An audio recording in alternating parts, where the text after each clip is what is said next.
Now, Eyewitness Sports. All right, closing out the year in style on Double OT with Mark Dondero. I'm Yanni Caracas. Ruthie's in transit to the Lou, St. Louis. That's right. Happy All New right, Year. Happy New Year to you. A lot of Patriots talk. We start with this 2017 team, Mark. Wow, that's a lot of words there. How does this team compare to other past Patriot Super Bowl contenders? Because we've talked about they're good, but we don't love this team. But compared to the watered-down AFC, they still have as good a shot as any in recent memory to get to the big game. So I'm going to discard the competition for now, Okay. and we'll just talk about the roster. I wish I had more time to think about this and research this. But I'm going to say this. The big difference for this team that I like, that I give them the edge on, and I can't believe I'm saying this in a way, but it's defensively. I think back to other Super Bowl contenders, other number one seeds that either didn't make it, 2010, or other teams that just lost. Yeah. I feel like this defense, and we'll wait and see in the playoffs, but I feel like this defense has the chance to be the best of all of those teams. Now, what does that translate to? Not I don't know. 3-0-4. No, we're talking about those teams won the Super Bowl. So, no, they're not at that level, obviously. I'm thinking about other teams. So they remind me of a team, like you said, you like but don't love. I'm thinking of other teams that I've liked but didn't love. And you kind of have to put some of those teams from the past where the offense was such a juggernaut, but the defense was lacking. 2010, 2011, and 12 when they lost to the Giants the second time. Good team, not a good defense. So you felt pretty good because they were so explosive and dynamic offensively, but the defense lacked some punch, some consistency. I think this defense is better than those defenses. So I do, and I'm a defensive guy, as you know. So I put this team above some of those other teams that lost. By default, they're not at the level of teams that won because they haven't won. Right. I'll give them a better chance, though, because of the defense. I think the defense in that secondary has a chance to really emerge and win the day in a playoff situation, in a playoff game. So I ranked them ahead of 2010, ahead of 2011 and 2012 because of the defense. 2013 when they lost to the Ravens, probably in that ballpark. To the Broncos. Broncos. Oh, I was thinking of January of 2013. Right. So those teams, So you mentioned earlier in this decade, not as good as 14. I don't think that went on to win the Super Bowl. As good. So 13. Do you remember that AFC Championship game? They had no weapons. It was a watered down Edelman. That was the game Wes Welker set a pick. I think they're as good as 13. Disgusting act. Not as good as last year. Obviously, they have no Hightower right now. Last year, they had no Gronk. This year, they have no Edelman. Who's more important, Gronk or Edelman? I think it's a close discussion. I'd probably choose Gronk because of the attention he commands and his red zone and blocking. An entire topic. Yes. I will say this. If they go on and win the Super Bowl, they're a championship team. They're obviously of a caliber that this organization has exuded over the last 17 years. But I don't feel that great about if I put them on the same field as the 14 team or last year's team, I think they lose. But that doesn't mean, and I know you weren't talking about the competition, that they can't get to the Super Bowl and win it. It's the same thing for Tom Brady, and we'll get into him in a second. He's going to win the MVP in a year that's, I don't know, his sixth best year, fifth best year. He didn't have that great of a year, but he's the default candidate because he's a quarterback, and this award usually goes to quarterbacks. And he's had a great year. And injuries have played a role. But I think Carson Wentz probably wins that award if he's still there. Yeah. Some are saying Todd Gurley deserves it. But so it's kind of a weird dynamic. The Gronk-Edelman debate can be a big one. We don't have time to have that one right now. Excuse me. I will say, based on, let me just say this. If they find a way, and I know the competition obviously matters, if they find a way to win the Super Bowl without Edelman and without Hightower, both of whom made huge plays in their last two Super Bowl wins, multiple big plays. I mean, what are you supposed to say? What are you supposed to say if they win the Super Bowl without those guys now, after winning it once without Gronk? Also, and we've learned, like you said in 2011, the bad defense. You can get there, but it takes that key defensive play, the Hightower tackle at the goal line in Seattle or the strip sack last year to win that game. You've got to win that game. If you don't have those players to make those plays, you ultimately fall short. And the defense may have to seize the day and step up in a big way with the way Tom Brady has been playing down the stretch. Are you worried about Tom Brady's recent play on the field? Yeah, a little worried. Not overly worried. The interceptions worry me. He's been so careful with the football over the last 4 or 5 years. Last year, post-Deflategate suspension, what did he throw? 2 picks the whole season. Unbelievable ratio. I think he's forcing a little bit down the field. When he's not going to Gronk and he's not dumping it off to the receivers, I think some of the stuff to Cooks and Hogan has been a little forced, uncharacteristic of Brady. I don't think he's going to fall off the cliff like Max Kellerman is predicting, and at 40 to win the MVP is unbelievable in and of itself.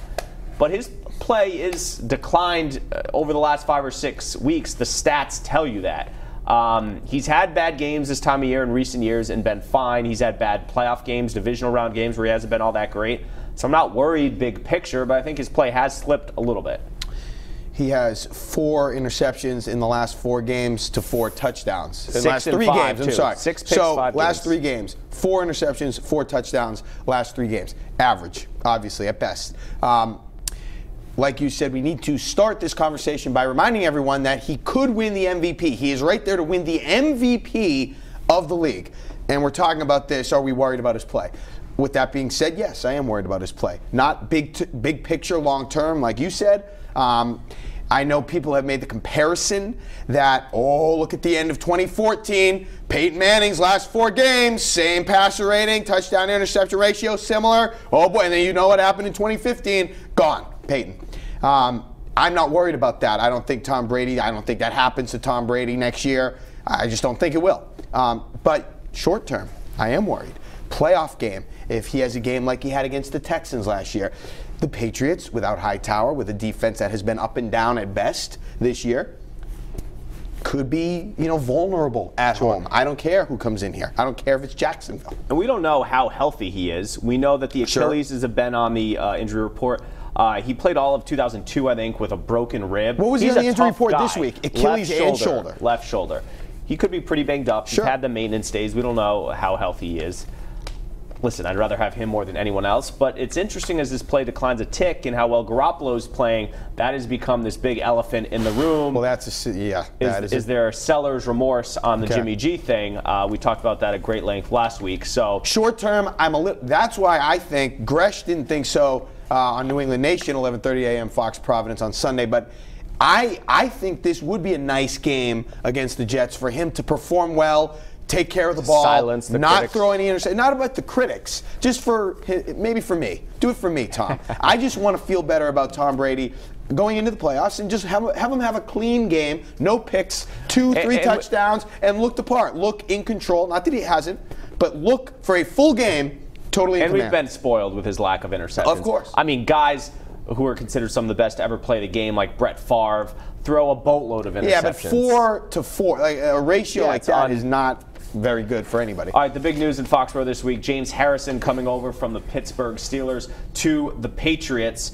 Obviously, some of his teammates in Pittsburgh, Marquise Pouncey, throwing shade at him on his way out. As a Steeler fan, would you be mad if he went to the Patriots? Well, initially, no, but based on everything we've heard out of Pittsburgh, sure. You can hold that against him. You can be mad about that. I do think, I will say, eventually, all of this will go by the wayside and cooler heads prevail, and you honor James Harrison in Pittsburgh for the decorated career that he had there in the Super Bowls and the interception off Kurt Warner, one of the greatest plays in Super Bowl history. I mean, he was there for a decade or more than a decade. 3 stints, I believe. 3 stints. So this guy is a Steeler for life. He'll be honored appropriately one day, but right now, yes, you can be angry, especially if he was falling asleep in meetings and trying to force his way out the door in an unprofessional manner. Yeah, that would tick me off. But let's not forget, though, I don't know how different it is different, but remember Vince Wilfork? He ripped the nameplate off his locker once. Now that got settled, but then he left. Yeah. And it wasn't great. He had some bad feelings. He went to Houston. Now, he always remained cuddly with the Patriots. There was always a good relationship there at the end of the day.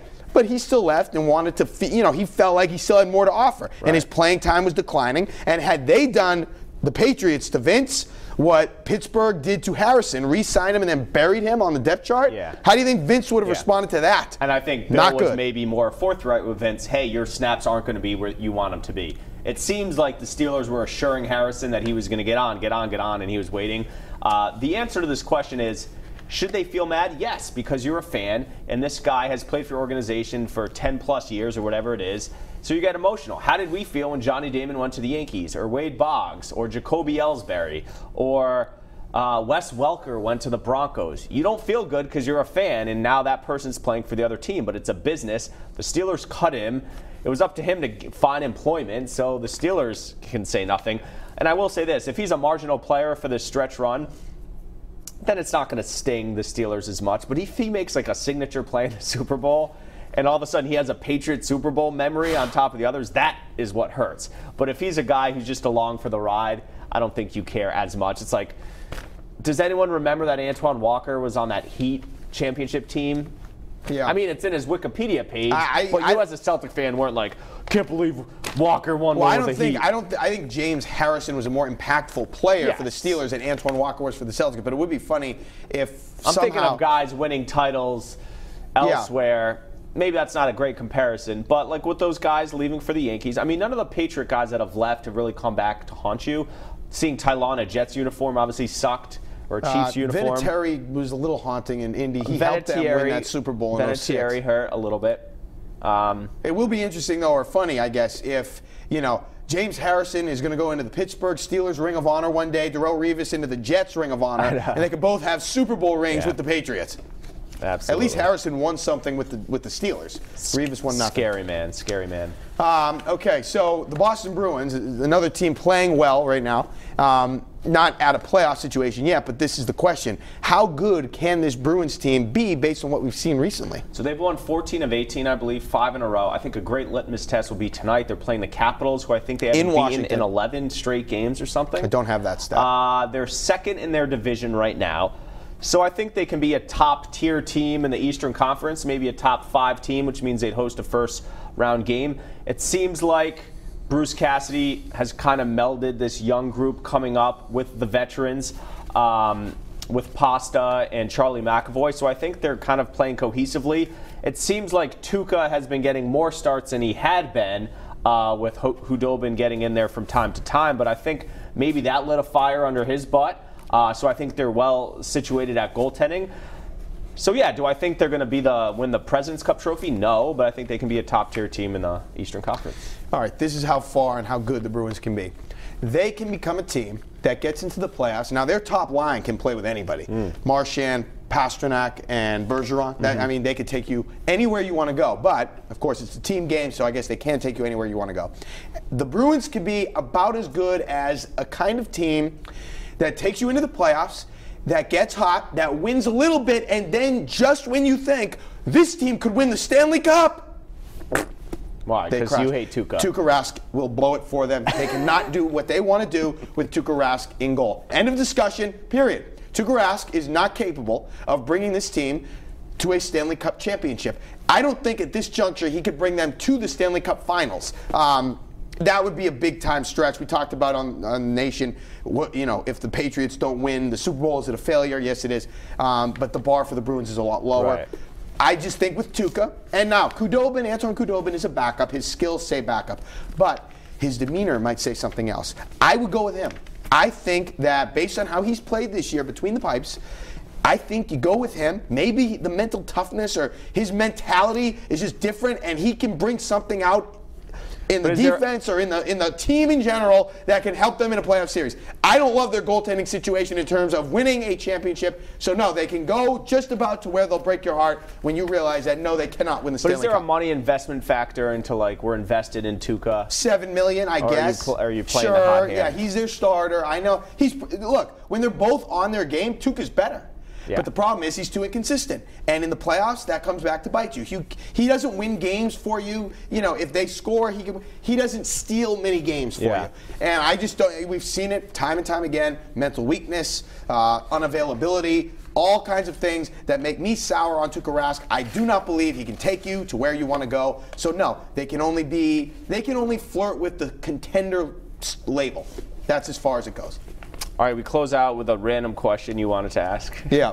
Whose career would you rather have, Eli Manning or Dan Marino, which obviously the backdrop is rings, lesser career, no rings, one of the greats? Now, this is a tough question, sort of loaded, but to keep it specific, I would pick I would pick Eli Manning. 2 rings, but there's other things at play here. 2 rings for a team out of New York. You beat the greatest coach and greatest quarterback of all time in both instances in dramatic fashion where you made plays late. So you were the one that helped really propel the team to the title. It wasn't Peyton Manning circa 2015. Right. You win 2 Super Bowl rings for an illustrious franchise under an illustrious head coach. And, you know, it was all really on your shoulders.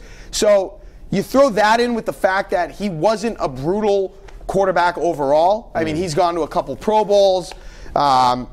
2 rings, 2 Super Bowl MVPs. I'm taking that. I know Dan Marino's a great. I'm taking that. I like the concept, but I think it's fairly easy. It is Eli Manning for all the reasons you just stated. 2 Super Bowls, but he's not a scrub. This isn't Trent Dilfer. That would be a different conversation. This isn't Trent Dilfer. Brad who got Johnson. 1. Brad Johnson. He has 2. He's a Pro Bowler. I think he's likely a Hall of Famer, winning in that market over the Patriots. Obviously, there's a lot of blemishes on his resume. He's never won a playoff game in a year in which he didn't win the Super Bowl. So he had 2 great years and then nothing else. The interesting debate is like the Charles Barkley versus Robert Horry. Do you want 7 rings and an above-average player, or to be a top 50 player and never win a ring? In that situation, I would go Barkley, because like Eli, as you said, was the main reason why they won those Super Bowls. Robert Horry wasn't. He hit some big shots, but Big shot Bob. I'd probably go Barkley. I usually go rings if you're of a certain caliber of player, but if you're not a reason why you win the championship, I'm going to go career. Yeah, you got to go Barkley there. MVP award. Or Malone Dream team. or Stockton. He's got the gold medal. Played on the. You got to go Barkley there. Yeah.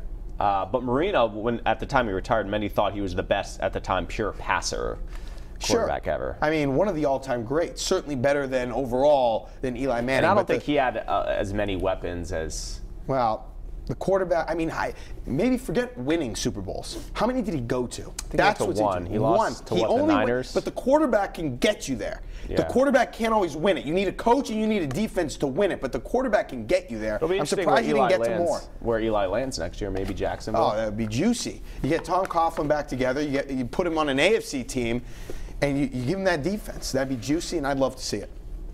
All right, that'll do it for the latest episode of Double OT. We're Mark Dondero. Catch the full episode online on WPRI.com. Subscribe to our podcast on iTunes. Search Double OT. And we'll see you next year. Thanks for watching.